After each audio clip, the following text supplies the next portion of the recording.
Bienvenidos al Observador Internacional, un programa que analiza al mundo desde el mundo. Muki Tenenbaum, su conductor, detendrá su deriva y compartirá con sus oyentes una página de su bitácora todos los días de 7 a 8 y por Radio High.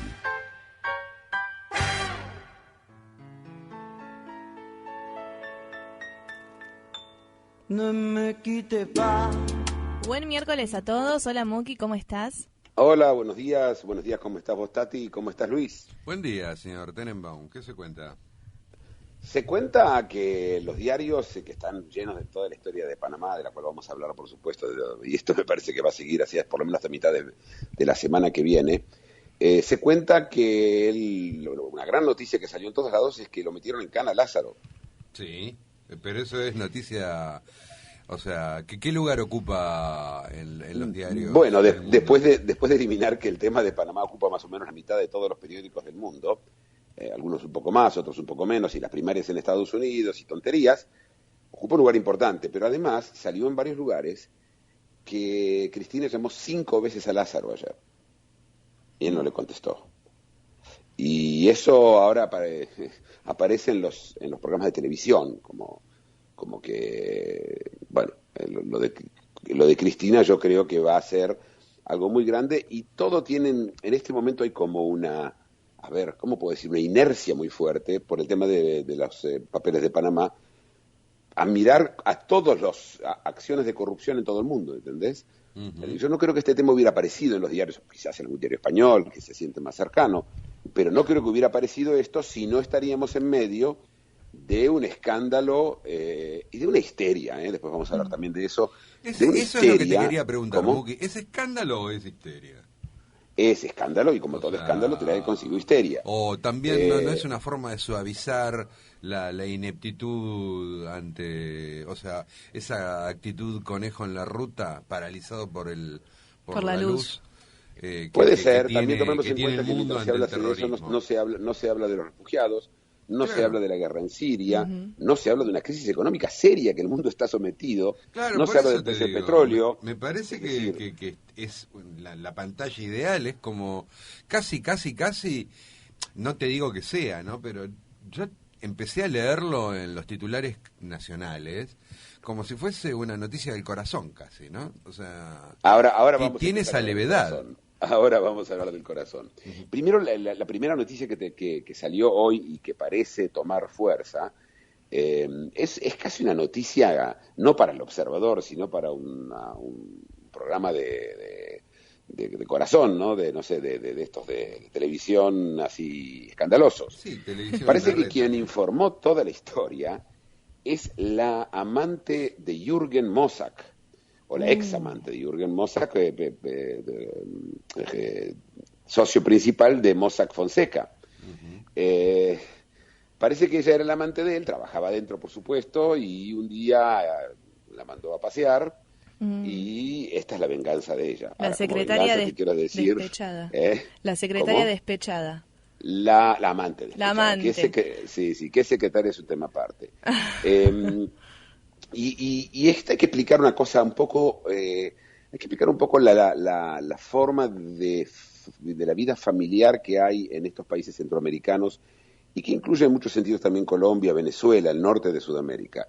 Y es que las amantes no es, una cosa furtiva, es casi aceptada el que un hombre tenga un amante, No, a ver, desde el punto de vista social es muy común que presenten a las amantes. A mí me ha pasado en algún viaje mío a Panamá o a Nicaragua que me han presentado directamente a la amante, es decir, en una fiesta, ¿sí? En una forma oficial. Casi yo te diría que estamos hablando de algo, a ver, es cuasi oficial, ¿sí? Y no hay persona que yo conozca, que después de conocer, pero no mucho, no se convierten en grandes amigos y te cuentan que tiene un amante, que es lo que normalmente ocurre, ¿sí? Si vos tenés un muy buen amigo, él te cuenta, mira, justamente yo tengo un amante con la que estoy, pero no es así, es casi al conocerte, y es un orgullo, atención, es un tema de orgullo, ¿sí? Las amantes son siempre más jóvenes, en el caso de Centroamérica, y a Lo que veces pasa muy es que te jóvenes. coloca en un lugar medio extraño, ¿no? Porque si vos estás haciendo negocios con un tipo y te presenta al amante en vez del oficial, ¿vos qué clase de negocios estás haciendo entonces? ¿Qué lugar ocupás, no? No, depende de Claro, depende pero- de si vos considerás moral o inmoral, Claro. y si vos crees que eso, a ver, tiene dos lados. No, sea Está moral el o tuyo inmoral. personal, Sí. perdón, está el tuyo personal, ético, moral, cosa que yo estoy muy lejos de pensar en la ética y la moral de los demás. Cada uno hace con su vida lo que se le da la real gana. Y si quiere tener 15 amantes y 4 amantes masculinos y 17 caballos, problema de él, ¿qué me importa a mí lo que Claro, hace él pero con su justamente vida? por eso te lo digo. A mí qué me Pero importa. hay quien piensa que la persona que tiene amante no es una persona de fiar, porque Claro. claramente si le hace eso a su gran socia, o a su, ¿sí? ¿Por qué no se lo hace también a su socio que es menor que la gran socia, ¿no? Exacto. No, y aparte no, Pero yo no pienso por por eso el digo lado... que es muy importante. Yo no ¿dónde? pienso por el lado, ¿por qué me involucra a mí? O sea, ¿por qué Bueno, yo...? no, por qué no yo te debo- involucra a vos, se lo presenta a todos, y vos sos uno de ellos. Y bueno, pero conmigo teóricamente estás haciendo otra cosa que no... Que A ver, está, Luis, está en el... yo no puedo tomar una posición y Claro. ponerme en tu lugar. Cada uno pensará lo que pensará. Lo que yo te digo es que depende de qué país estás hablando. Si esto está ocurriendo en Panamá, es una cosa. Si esto está ocurriendo en Buenos Aires o en Londres, es distinto. Porque desde el punto de vista social, la posición del amante en estos países centroamericanos no es la misma posición que en otros lugares. No lo es. Es un hecho. Es como decir que un tipo que tiene 4 esposas entre los árabes y vos decís, no es confiable porque tiene 4 esposas. No, todo el mundo, no, son sus esposas. Claro. Como si eso le daría alguna validez al hecho de tener 4 mujeres. Además, el dolor de cabeza, pero bueno, ese es un tema aparte. Pero la vida doble. Y aparte, a ver, imagínate traicionar o uno de estos que mine la confianza de 4 mujeres en vez de una a la hora de develar tus secretos son... Bueno, pero hay que dormir también de noche en algún momento. Pero, Sí. y no me refiero a la conciencia, me refiero a las horas de sueño. Sí, sí. Ojalá De hubiera todos modos, problemas de conciencia. ¿Cómo sí? Pero vamos a hacer un paneo, porque esta historia tiene distintas aristas en distintos lugares del mundo. Y vamos a tratar hoy de pasar en lo que por ahora sabemos. Primero voy a contar algo muy importante que lo dije ayer y lo voy a repetir. Esta gente, el consorcio de diarios, que son, no sé, como 90 diarios, decidió ir mostrando las cosas de a puchitos. Y prometieron que hasta la mitad de la semana que viene van a dar todos los nombres conocidos. Y luego, los primeros días de mayo, van a publicar la lista entera. Van a publicar la lista, pero no van a publicar los papeles. Y esto es algo que me preocupa, la verdad. Porque si alguien empieza a decir, estos son los nombres de los beneficiarios, estos son todos los nombres de los directores, estos son todos los nombres de los accionistas, ¿sí? Y no sabes qué papeles son, y ellos no publican los papeles, ¿viste?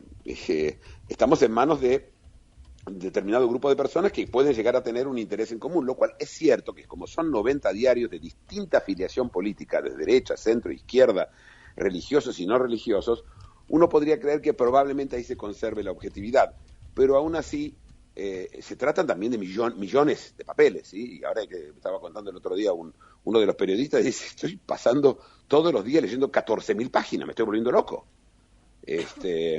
Y bueno, ya vamos a ver, pero vamos a empezar con los primeros, los nombres más interesantes y hasta dónde llegan. El más interesante es la Venezuela chavista, ¿sí? Hay Venezuela aparece, el gobierno de Chávez aparece 244.000 veces. ¿Escucharon qué número? 244.000 veces en estos papeles. Y claramente, recordemos que Panamá está al lado de Venezuela, ¿sí? No es que se fueron a las Islas Seychelles a hacerlo, ¿sí? Está cerca. Y lo que aparecen de estos papeles son cosas bastante importantes que tienen una influencia política mucho más allá de Venezuela. El primer caso es el caso de España. Recordemos que en España había 4 partidos políticos que habían salido con una cantidad importante de votos durante estas elecciones. El Partido Popular, que no logró mantener mayoría absoluta, el Partido Socialista, el partido de Podemos, que yo les dije que era chavista, ¿se acuerdan? Sí. Y vos me preguntabas si son chavistas. Bueno, creo que ya no van a quedar dudas después de lo que cuente. Y un partido llamado Ciudadanos. El partido Podemos, el partido chavista, recibió, el partido se formó hace 2 años, pero está basado en una fundación que se llama la Fundación CEPS. Esa fundación recibió de una de las compañías panameñas de Chávez 7 millones de euros, es decir, 8 millones de dólares. Y hay un documento firmado por Chávez en el que es para exportar la revolución bolivariana a España.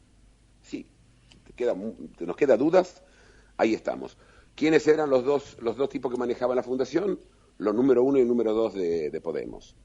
Y además ahí hay un profesor que es muy famoso en España, que es el profesor Bestringe Rojas, cuyo apellido es porque es belga, su padre es belga, que es un tipo... ¿Y la gente lo conoce como el profesor? ¿Cómo? La gente lo conoce como el profesor. Claro, el profesor Bestringe, un tipo que aparece siempre en televisión y habla muy serio y sentado al lado de una escalera, tiene toda una estética, ¿no? Uh-huh. Y él fue siempre apoyó a Podemos, etcétera. Y es uno de los fundadores de Podemos. Y Bestringe aparece en esa carta de Chávez. Pero la historia de Bestringe es más interesante todavía, porque Bestringe empieza como miembro de las Falanges en España. Él era un neofascista, uno de los grandes tipos que apoyaban a Franco. A la derecha del PP, digamos. A la derecha de cualquier cosa. Estamos hablando de fascistas ya. No, el PP es un partido democrático. No hay dudas que el PP es un partido democrático. Tiene gente que es católica, fanática, etcétera, pero no.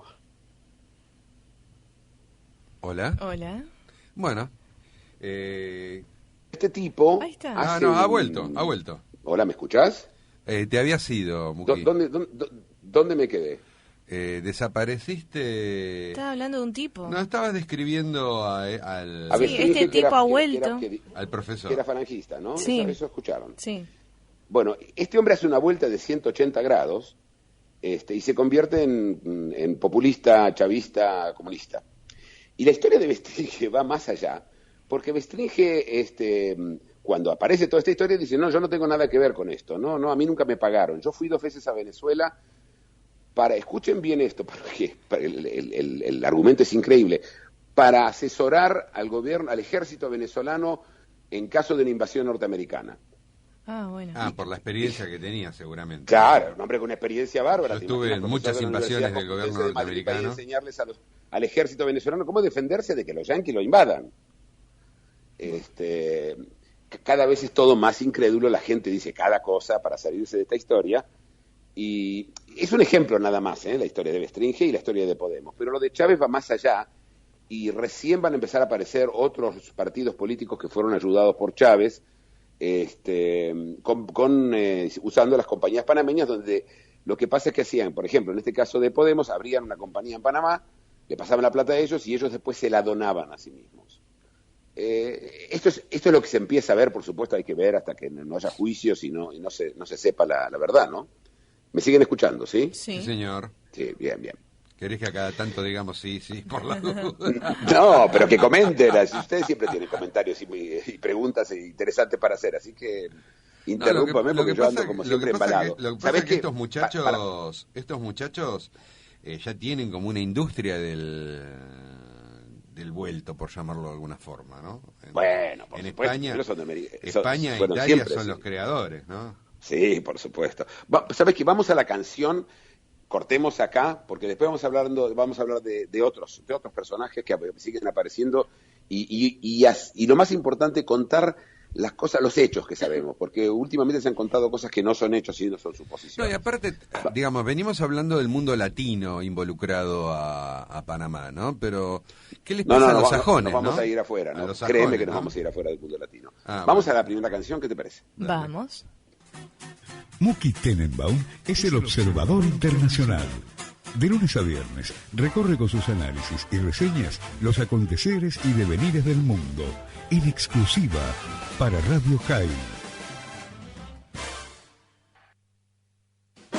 El Observador Internacional, de lunes a viernes, de 7 a 8, por Radio High. Un espacio en el cual Muki Tenenbaum, desde algún lugar en el planeta, analiza las realidades y desafíos del mundo contemporáneo.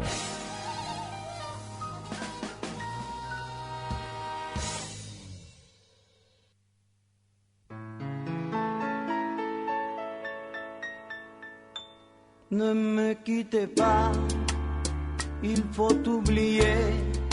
¿Qué estábamos escuchando, Muki? Estábamos escuchando un grupo alemán de los años 70 que hizo una canción sobre Moscú, Moscú. Y llegó a ser una canción muy, muy famosa en Europa en los años 70, en el principio de los años 70, en el año 73, 74. La próxima historia seguimos con los papeles de Panamá, y esto es importante si ustedes abren hoy todos los diarios, dicen, el primer ministro de Islandia dimitió. En todos lados. No es así. Y no es así. No dimitió. Lo que hizo es retirarse por un tiempo y dejar que el viceprimer ministro esté en el gobierno por unos meses. Hasta que él termine de demostrar en un juzgado todo lo que tiene para demostrar. Y él tiene una muy interesante punto de vista. Parece que esto fue una herencia de la mujer de él. Y la mujer de él, la herencia, pagó los impuestos en Islandia y los puso en Panamá para poder invertir en otros lugares del mundo. No sé si es verdad o no. Pero, viste, primero, o sea, la gran manifestación en Islandia exigiendo que dimita. Bueno, la más grande manifestación de la historia de Islandia. Bueno, y no dimitió. Y es importante, no porque es importante si dimitió o medio dimitió, porque las noticias ahora tienen una vertiginosidad cuyo víctima número uno es la verdad. Y es un tema que como dije, yo todavía voy a hablar después de la histeria, pero esto es parte de la historia, ¿sí? Tenemos ¿cómo puedo decir? ¿Se acuerdan cuando fue el asesinato de Nisman? Uh-huh. ¿Se acuerdan? Uh-huh. ¿Cuántas cosas se dijeron que al final no eran verdad? Que simplemente no lo eran, ¿sí? ¿Cuántas historias de cerrajeros y de tipos y de que sí y que no Sí. y que fueron y contaron? Yo no sé si es verdad o no. Lo que yo sé es que la prensa se siente como presionada de dar noticias lo antes posible para que no se lo saquen otros. Uh-huh. Y la rigurosidad, con la mínima que tiene que tener la prensa, empieza a perderse. Sí. Y en esta historia yo empiezo a verlo, ¿sí? Un caso interesante es el caso del padre de Cameron. Cameron es el primer ministro de Inglaterra, que es el adalid de la lucha para la transparencia fiscal en el mundo. Pero el adalid, fue el hombre que dijo de que hay que cambiar todo, y en el G20 es el tipo más agresivo de todos. Y el padre de él tenía una sociedad en las Islas Vírgenes, que recordemos que es unas islas que están en el Caribe, que pertenecen, si bien a la Gran Bretaña, pero tienen libertad impositiva, fiscal, etcétera, y que hacen lo que quieren. Y de hecho, la gran mayoría de las sociedades de Mossack Fonseca no están en Panamá, sino que están en las Islas Vírgenes, BVI, ¿sí? Las Islas Vírgenes inglesas, están también las norteamericanas, pero esas pertenecen a Estados Unidos, no tienen nada que ver con esta historia. Y el padre falleció, y se sabe que él era dueño de una de las compañías ahí. Cameron apareció explicando que no tiene nada que ver, que no lo heredó, que sí lo heredó, que sí pagó herencia, que no pagó herencia. Y al final el jefe de la oposición exigió que se forme un fiscal independiente que revise a todo el mundo que está en esa lista. Yo quiero decir una cosa más. Mossack Fonseca son el estudio más grande que hay en Panamá, sin duda, pero tienen solamente ellos el 5% de las sociedades panameñas. Es decir, viste, es la ruleta, te tocó. Uno de cada 20 tipos, de cada 20 compañías apareció ahí. Las otras no, y no van a aparecer tampoco, ¿sí? A menos que haya más amantes despechadas por ahí, ¿no? Sí, siempre hay. Pero ahora, ¿qué pasa con el tema de Cameron? Cameron apoya que a la Unión, ahora se recuerdan que hay un referéndum el 26 de junio en Inglaterra, en el Reino Unido, para ver si se van de la Unión Europea o se quedan. Uh-huh. Cameron quiere que se queden, pero Cameron ahora está un poco desprestigiado. Y a esto le agregás todos los otros escándalos que hay, y esto va a influir en la forma que la gente va a votar, o no sabemos. Pero este es el problema de los escándalos. Cuando fue la bomba en España, en Madrid, en la estación de Chamartín, esa bomba que mató 220 personas, ganaba el Partido Popular las elecciones, la ganaba. Fue la bomba, dijeron que son terroristas primero vascos y después se equivocaron que eran terroristas islámicos, y los españoles les agarró miedo, y Zapatero había prometido sacar las tropas de Irak, y entonces lo votaron a Zapatero, y Zapatero quedó, es decir, el Partido Socialista ganó las elecciones por una bomba. Es decir, El problema de la gente es que cuando la gente la dejan tranquila, cuando tiene tiempo, evalúa bien, mal, más o menos y lo hace, pero cuando está bajo presión, viste, las cosas, recordemos las elecciones que hubo en Francia hace unos meses, después de lo de Bataclan, y Le Pen sacó 43% de los votos.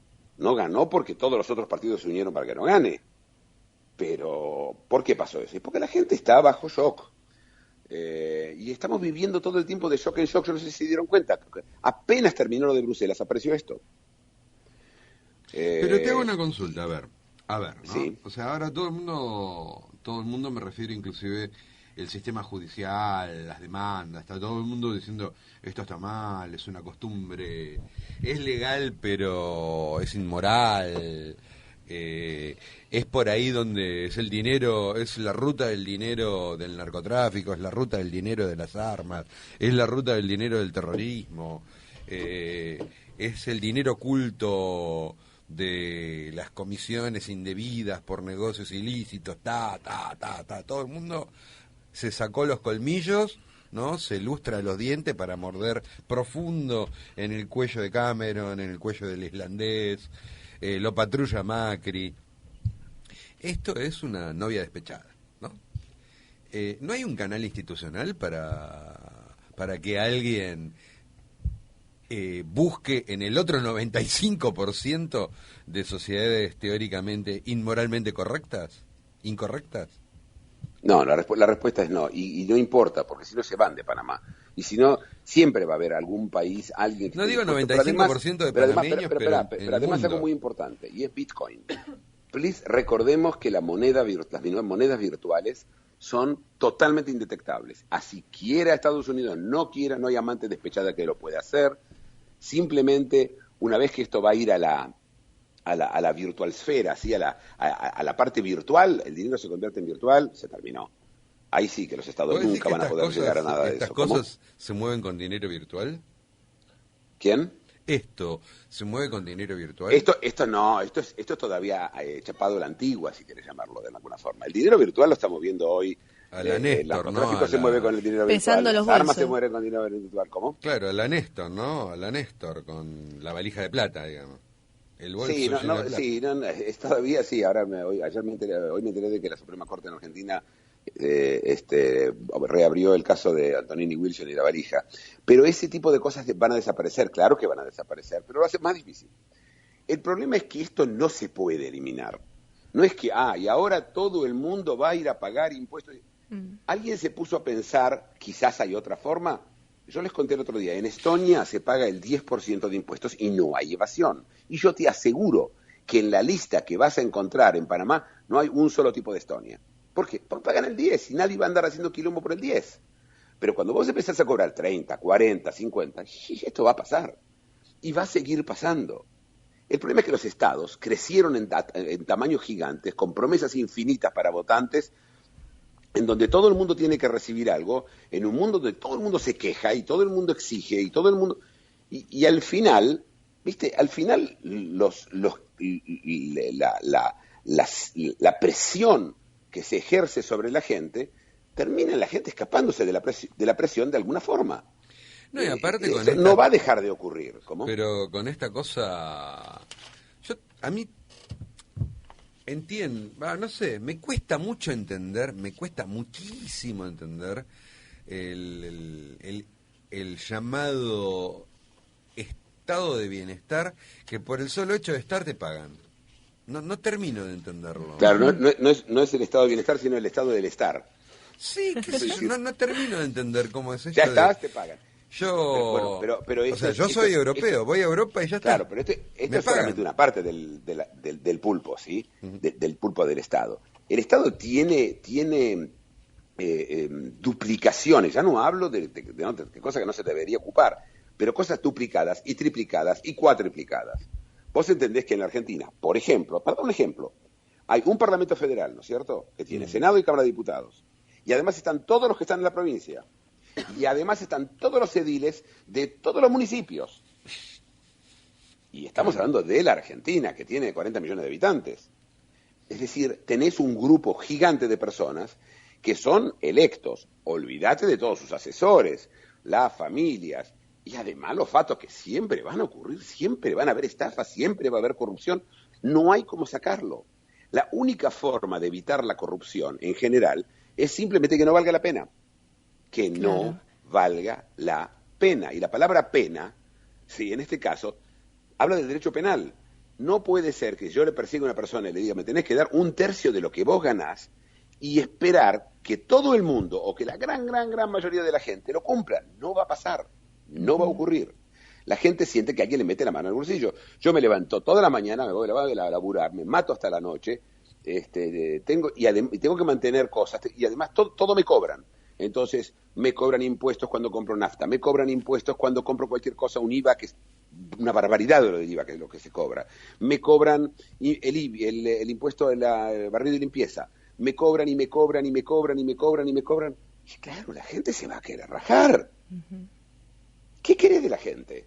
Entonces, digamos que es justo, que lo justo es que todos paguen y que todo el mundo pague el 35, el 40 o el 50. Pero, a ver, proporcionemos... Pero no va a pasar, no entendí. También Buki. Es justo que llueva donde haga falta y que deje de llover donde no hace pero, falta. Pero a ver, no pasa. pero busquemos la dimensión a esto y quizás lo conversemos después de la tanda, ¿no? Dale. Pero te tiro el interrogante o mi inquietud. Mi inquietud es la siguiente. Estoy totalmente de acuerdo con esto que decís, que la persona que trabaja, que se rompe el traste, que está todo el día bajo la presión impositiva, Eso estoy totalmente de acuerdo y entiendo que la evasión a nivel pedestre, por llamarlo de una forma, es totalmente comprensible. Pero los que evaden y los que hacen tremendas macanas, por llamarlo de alguna forma, o sea, el común que está agobiado por el 50% de la carga tributaria, no está en las Islas Seychelles, Muki. Los que están en las Islas Seychelles son otras personas. Yo estoy de acuerdo, pero este es el resultado en general de una situación en la cual vos, si no tuviera solución, yo estoy de acuerdo con vos. Hay que pensar por qué los ricos y no los pobres, pero es que tiene solución. Y la solución es achicar el Estado, achicarlo y achicarlo y achicarlo y achicarlo y achicarlo lo mínimo necesario. Pero vos, digamos, coincidís conmigo que no los que mueven la aguja es la evasión de los ricos, no es la evasión de los pobres, Muki. La evasión de los pobres... Yo creo que... No, yo no dije que no mueve, que la mueve la aguja, la evasión de los ricos, pero los ricos van a seguir siendo ricos y los ricos van a tener siempre la misma intención, pero es un hecho, además... Vos tenés que entender que la gente, que el tipo que cree que evade, cree que no lo van a agarrar, no cree que sí lo van a agarrar, ¿sí? Si no, no lo estaría haciendo. Mira, vamos a la tanda porque nos estamos pasando de tiempo con la tanda y después seguimos. Dale. Una reflexión, un análisis y ahora una tanda. Luego seguimos con El Observador Internacional. Todas las mañanas y de 7 a 8, Muki Tenenbaum es El Observador Internacional. Viajero incansable, cada mañana hace un stop en su deriva para compartir sus impresiones y análisis de la realidad mundial con el oyente de Radio High.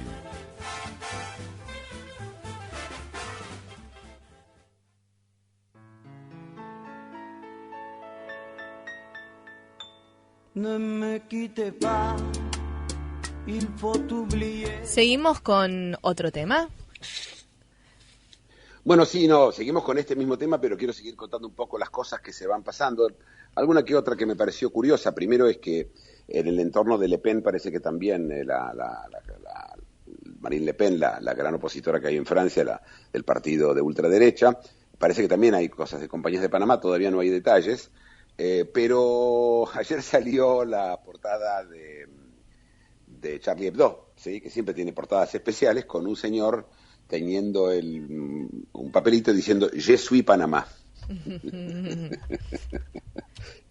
al mejor estilo. Bueno, vamos a contar otra historia. Vamos a ir a las primarias de Estados Unidos. Ayer hubo primarias en Estados Unidos, en el estado de Wisconsin. No un gran estado en Estados Unidos, pero sí la última estación antes de New York, que es uno de los tres grandes estados de Estados Unidos en cuanto a su población y a la importancia. Y en Wisconsin lo que empezamos a ver ya es que el impulso Trump empieza a caer. Y Cruz ganó ayer por mucho a Trump, con lo cual, en un estado donde Trump tenía que haber ganado, con lo cual todo empieza a apuntar hacia que en la convención republicana, que va a ser en julio de este año, para elegir el candidato a presidente, Trump no va a conseguir la mayoría absoluta que necesita y es probable que se unan todos los otros delegados para elegir a Cruz. Yo supongo que Kasich sigue en la carrera para poder ser vicepresidente. Ya veremos. Pero hoy fue como un antes y un después. Vamos a ver qué pasa en Nueva York. Recordemos que Trump es de Nueva York, ¿sí? Y Cruz no es exactamente la idea de que tienen los neoyorquinos de presidente. Es un hombre muy religioso, muy del sur, muy de Texas. Pero veremos qué pasa en Nueva York. Mientras tanto, la otra gran noticia fue que Sanders le ganó a Clinton, una vez más. Y a Clinton se le empieza a complicar y el problema, y Nueva York sí es un problema, porque si bien ella fue senadora por el estado de Nueva York, ella no es de Nueva York. Y Sanders sí nació en Nueva York, pero es de Vermont.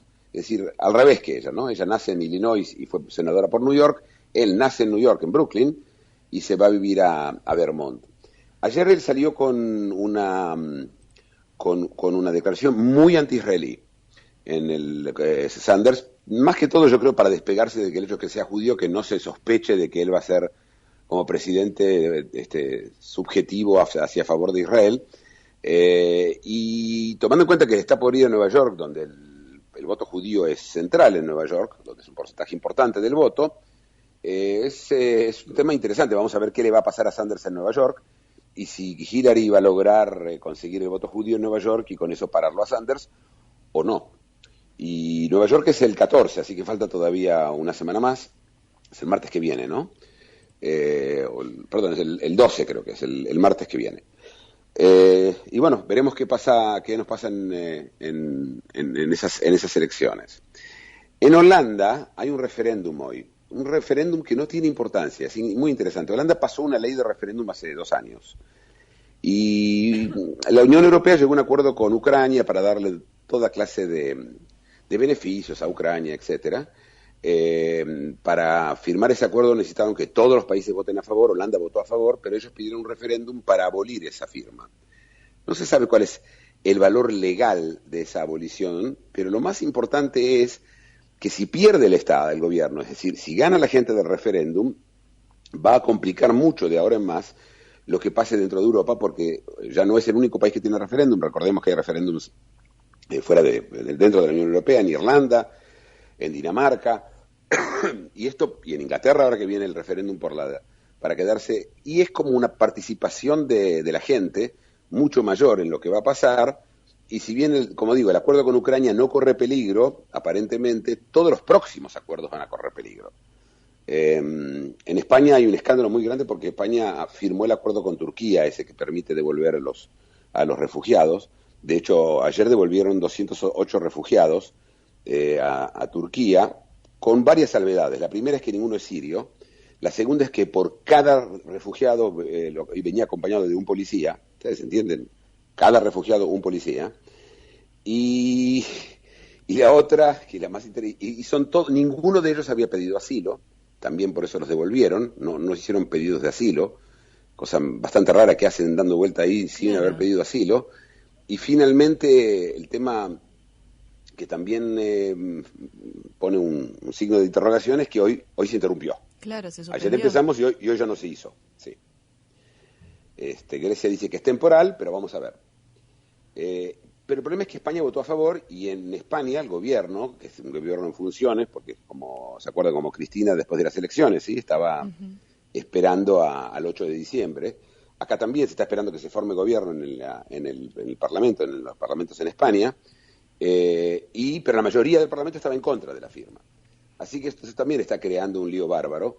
Y yo me temo que vamos a ver una Europa muy fragmentada en los próximos meses. Muy fragmentada internamente, no entre países, sino dentro de los países. En Polonia, por ejemplo, el gobierno polaco, que es un gobierno muy de derecha, tenía ya una de las leyes de aborto más restrictivas de la Unión Europea. No se puede del todo restringir el aborto, según la Corte de Derechos Humanos Europea, pero tenían restringido solamente en caso de peligro de la madre y maldeformaciones del feto. Ahora se va a abolir eso también. Y eso quiere decir que todos los abortos van a ser ilegales en Polonia. Esto no hubiera pasado en otro momento porque la Unión Europea era mucho más fuerte que sus propios países. Pero ahora la sensación es otra. Orbán en Hungría, ustedes recuerdan, tomó una posición muy, agresiva contra los refugiados y lo logró, es decir, y al final no recibió ningún refugiado. Las cosas están duras en Europa y yo creo que vamos a ver mucha fragmentación, como dije, entre los países y dentro de los países, ¿no? Esa es la historia del referéndum en Holanda y la devolución de los refugiados. Pero vamos a un tema totalmente distinto, pero totalmente distinto. Japón ayer anunció un nuevo tipo de robot. Todo el tiempo hay robots nuevos, hay robots sexuales ahora, hay robots que llevan cosas, que traen cosas, pero todos los robots que se hicieron hasta ahora hablan. Sí. Japón dijo, a un japonés, que es uno de los grandes creadores de robots en el mundo, dijo, no, voy a hacer un robot que no hable y que tenga forma de chico y que se exprese físicamente, abrazando, acariciando. No. Es interesante el concepto. Él dice, ¿por qué lo primero que hacemos es que hable? ¿Sí? Claro, otro tipo de comunicación. Es otro tipo, sí, es otro tipo de comunicación. Imagínate una suegra que no habla. Que se calle, que se Hola. calle, basta, que se calle. Ya está. Sí, este está callado. No, ¿viste? Sí, aparte, todo habla en el mundo, ¿no? Creás Todo te habla, la tele te habla. Ahora creás WhatsApp un te muñeco habla, y lo todo. primero que haces es hablarte. Pará, hermano. Pará. Calmate. Este Claro, robot saca un no va a muñeco hablar, que te va escuche. a abrazar y tiene forma de niño. ¿Ok? ¿Y qué hace eso? ¿Te abraza? ¿Es el trabajo del robot? Te abraza, te acaricia, sí. Es un robot que reacciona a lo que vos le decís físicamente. Para gente que está sola. Yo qué sé, la verdad, para qué gente no sé, pero creo que el concepto de algo que no te hable, que algo que haga un poco de silencio. Ustedes, no sé, yo cuando estaba en Buenos Aires, una de las cosas que me volvía loco es que no hay silencio en absolutamente ningún lugar. Yo iba a la casa de alguien y dice, no, acá no se escucha nada, en este departamento estamos altísimos, en el piso 38 no se escucha nada, mirá, y vos escuchás todo el tiempo ruido, yo escucho, digo, mira, ¿cómo no? Mira, ahí escucho ruido de colectivo, pero es lejos. Es decir, la gente vive permanentemente con sonido. Sí. Yo no digo que tiene que haber un silencio absoluto de montaña de Tibet, pero el ruido ese, y además te hablan. Y además te habla la tele, y además te habla la radio, y además te habla la gente, y además te habla tu cabeza. Además todo habla, incluyendo tu propia cabeza habla, ¿no? Es interesante. Yo creo que es un tema que da para mucho, para conversar, el concepto de máquinas que no te hablen, ¿sí? Y no buscar cómo hacen para vos hablar a la máquina y que la máquina te conteste. Claro. ¿Cómo? No, sí, es cierto. Es la primera vez que escucho algo inventado sin que te hable, o sea, sin que te devuelva el estímulo así hablando.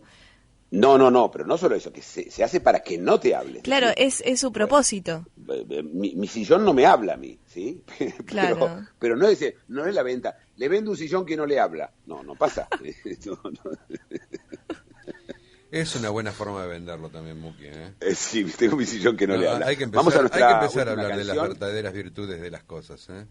Vamos a nuestra última canción, también alemana, de los años 70. Dale.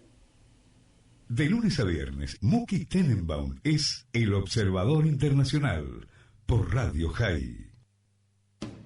Viajero incansable. Cada mañana hace un stop en su deriva para compartir sus impresiones y análisis de la realidad mundial con el oyente de Radio High.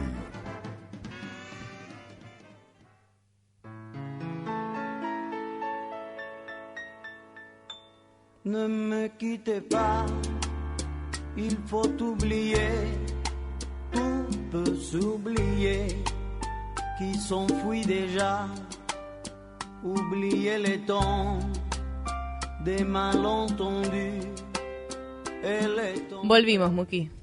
Volvimos y estamos de vuelta todos. Y vamos a contar, nos vamos a... Voy a hacer una pregunta. ¿Dónde ustedes creen que se hacen los mejores dólares falsificados del mundo? Yo sé, no digo. En Panamá. No, Panamá no son falsificados, eso es bueno. Ah, mira. Son los verdaderos. Son los No, todavía no hay ninguna... Corea del Norte, Muki, en Corea del Norte donde está el superdólar, el famoso dólar. Muki, todavía no hay ninguna amante panameña que diga, acá están los dólares falsos. Claro, que tenga la maquinita. No me sorprendería que en la también eso va a decir que va a estar. Corea del Norte tiene lo que se llama el superdólar, sí, algo que ellos fabrican y que de hecho no se puede ni distinguir. De hecho, los grandes expertos les cuesta mucho distinguirlo. Pero la gran cantidad de dólares falsos en el mundo occidental, o por llamarlo así, desde donde vienen todos los dólares, y donde falsificar es un arte, porque estas son las palabras, es un arte, es en Perú. ¿En Perú? Perú tiene los mejores falsificadores de dólares del mundo. Pero lo interesante es que son artistas y se consideran a sí mismos artistas. Mirá. A ver, yo entiendo que un criminal puede considerarse criminal o no, puede decidir de que él es un anarquista y lo que quiere es destruir el Estado, puede decir muchas cosas. Nunca escuché un criminal hablando de sí mismo, sí, haciendo algo físico, como decir que soy artista. Es decir, el tipo que falsifica un cuadro, y hay grandes falsificadores, ¿no, Luis? Incluso mejores que las cosas que ellos falsificaban, ¿no? Una de las mejores novelas escritas es sobre un falsificador de cuadros, ¿no? Bueno, Patricia Highsmith, claro, ¿no? O sea, el amigo americano vivía de la falsificación de cuadros. Bueno, hubo muchos falsificadores, pero esto es falsificador de dólares y se consideran artistas. Y es un problema porque hay muchos en Brasil, en Perú, y son muy buenos, muy, muy buenos. ¿Y en qué momento, cuándo los Estados Unidos van a invadir Perú, más o menos? Los Estados Unidos no van a invadir nada porque si siguen así... Han invadido por muchos meses. Van a tener que autoinvadirse primero. ¿Cómo? Han invadido por muchos meses. Bueno, Venezuela lo llamó Bestringe para el tema de la invasión. No sé a quién va a llamar Perú, ¿no? Pero una pregunta... Al profesor ese chanta de... El profesor español va a tener que explicarle a los peruanos, miren, muchachos. Una pregunta, Muki, estos artistas peruanos que falsifican, dijeron ellos mismos que son artistas, o sea que la gente los conoce. No. Cuando llegaron a ellos, tampoco la pavada. ¿Sí? Porque andan diciendo que son artistas y nadie hace nada. Agarran el deciduar y abajo lo firman ellos, ¿no? Le sacan la firma del jefe de la Reserva Federal y ponen el de ellos, ¿sí? Jorge Quirós Muñoz, ¿no? Una cosa así, ¿no es cierto? Claro, en vez de Washington, ¿viste? Está, qué sé yo, Ollanta Humala. Ollanta Humala. No, Moctezuma, no, ¿qué acabo de decir? ¿Qué barbaridad acabo de decir? Atahualpa. Claro. Moctezuma es de México. Mirá, sí, andás a ver, ¿no? De todos modos, hay elecciones en Perú ahora, que no tienen nada que ver con esta historia, donde ya fueron cancelados y eliminados casi todos los candidatos por distintos motivos legales y quedó solamente la hija de Fujimori, Keiko Fujimori. ¿Se acuerdan? Que me sorprende el chino, llamado el chino allá. ¿Cómo? Pero me sorprende de sobremanera después de todo lo que pasó con Fujimori padre, que Fujimori hija tenga legitimidad. Bueno, ella dice de que ella no se va a hacer un autogolpe como se hizo el padre y firmó no sé qué papel. Y le tenemos que, por que supuesto, creer, tiene ¿no? mucho valor. Pero frente a ella hay un tipo que se llama Pedro Kaczynski, que fue ministro de Economía, un tipo muy serio, y no es seguro que gane Keiko. Va primera, pero tiene que ganar, si no hay segunda vuelta, y la segunda vuelta probablemente no la voten, pero vamos a ver. Yo conozco gente que dijo que quiere que Keiko Fujimori sea presidente para que lo larguen al chino. Al chino se refieren a Fujimori. Porque él está en cana, el padre está en cana. No, y está bien en cana, digamos, ¿no? Porque... Sí, hizo cada barbaridad. O sea, ese hombre. no me refiero a de dinero, que estar... Este hombre hizo violaciones de derechos humanos en serio. No, un malo, graves. Ese era malo de verdad. Sí, se refugió en Japón. Pero bueno, no vamos a entrar en la historia de Fujimori. Hizo política en Japón. Vamos a seguir el tema de las elecciones cuando nos acerquemos más al día de las elecciones, como siempre hacemos, o cuando empiecen a llegar los resultados, y ahí vamos a analizar qué pasa con las elecciones en Perú, pero fue un tema aparte de los... Sí, me gustaría aparte del arte, ¿no? Leerlo un poco más, en el sentido de que ahora estoy recordando de que los peruanos se caracterizan por su corta memoria, ¿no? Porque en su momento Alan García fue el mejor del planeta, después pasó a ser el más malo del planeta, volvió y ganó. Eso es lo... Volvió, ganó y hizo una buena presidencia. Sí, eso es lo loco del asunto. Voy a leer un poco al respecto. O no tienen memoria o dan segundas oportunidades. Eso, iba a decir eso. Es un pueblo que está dispuesto a escuchar por segunda vez, y de hecho le salió bien, porque cuando Alan García subió la segunda vez, la primera vez creó una hiperinflación de millones de %, cuando vino la segunda vez, fue un excelente presidente, excelente, pero excelente fue. Es decir, no es que le salió mal. ¿Qué vas a decir de ellos? ¿Que votaron a ese tipo que tiró el país abajo y después le salió bien? Argentina nunca tiene una historia de segundos mandatos exitosos, la verdad, nunca. No, por eso. Y de tercero mandato seguro que no. Lo de García no fue segundo mandato. Perón es el caso emblemático. Peronista o no, la última presidencia de Perón fue un desastre. No importa si sos peronista o no sos peronista. Las segundas oportunidades, no sé. Pero en Perú le salió bien, por lo menos con Hernán García, vamos a ver con Keiko. Y quiero hablar de otra noticia que tiene que ver con Guantánamo. Saben de que Obama quiere irse de la presidencia habiendo cerrado Guantánamo, algo que había prometido hace 8 años que lo iba a hacer en un año. Le llevó 8 años, tardó solamente 700% más de lo que prometió. Pero la historia de Guantánamo es mucho peor. Ahora que se están cerrando Guantánamo se empiezan a saber números. ¿Qué porcentaje de los presos en Guantánamo que fueron torturados, recordemos, ¿sí? Cantó? Sí, ¿Saben? dijo algo útil. Dijo algo más de váyanse al carajo, ¿sí? Algo más que eso. Algo más de Al Akbar. La respuesta es 1/3 solamente. 2/3 nunca hablaron. Y ese tercio, y eso es lo más interesante, sí habló. Pero ¿a quién acusaban? Entre ellos. Entre ese tercio. Claro. Es decir, no se sacó ni una sola información en Guantánamo que evitó ni un solo atentado en el mundo. ¿Pero el objetivo era ese o el objetivo era sencillamente sacar de circulación? Yo que sé cuál era el objetivo. Mala. ¿Cuál es el objetivo de agarrar gente, tirarlos en una cárcel sin ningún tipo de derecho, sin ningún tipo de posibilidad de apelación, sin ningún tipo de nada, torturarlos, ¿sí? Durante 20 años? No sé cuál es el objetivo, pero claramente, haya sido el que haya sido, que por supuesto no lo justifica, no funcionó. Además no funciona. Es decir, ni los pragmáticos pueden decir algo, decir, mira, pero la verdad que funcionó. Yo creo que el tema ¿están ahí? Sí. Sí, pues escuché de repente un silencio sepulcral. Pero, a ver, el tema de Guantánamo tiene dos lados. Uno, si es justo, si una sociedad como la norteamericana, una sociedad occidental, puede tirar 20 años un tipo a la cárcel sin ningún tipo de derecho, ni abogado, ni nada.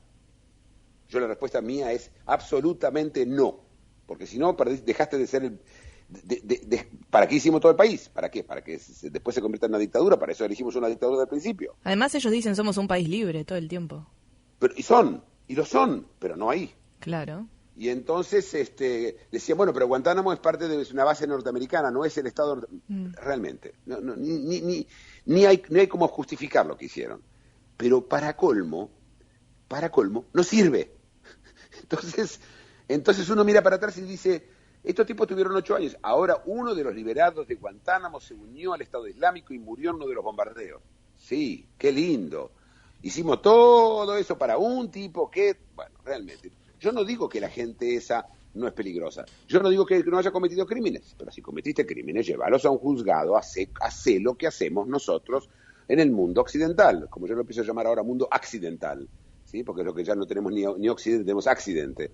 Y demostrémosle, como demostró Italia con las Brigadas Rojas, como demostró Alemania con los Baader-Meinhof, como demuestra Israel permanentemente, que el único método para luchar contra el terrorismo, contra el fanatismo, es mostrar que mi sistema es mejor, aún con ellos.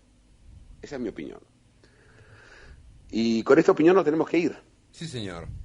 Tenemos que ir. Y quedaron 850 temas en la lista. Ustedes ven la lista. Sí, esos son los temas que les puse hoy. Hay muchos más temas para hablar. Supongo que mañana vamos a volver a hablar de Panamá con las nuevas revelaciones. Espero que no, porque realmente yo mismo me estoy pudriendo de hablar de Panamá. Así que, bueno, hasta mañana, che. Hasta mañana, Muki. Hasta mañana, Muki. Hasta mañana, oyentes. En 23 horas regresa El Observador Internacional.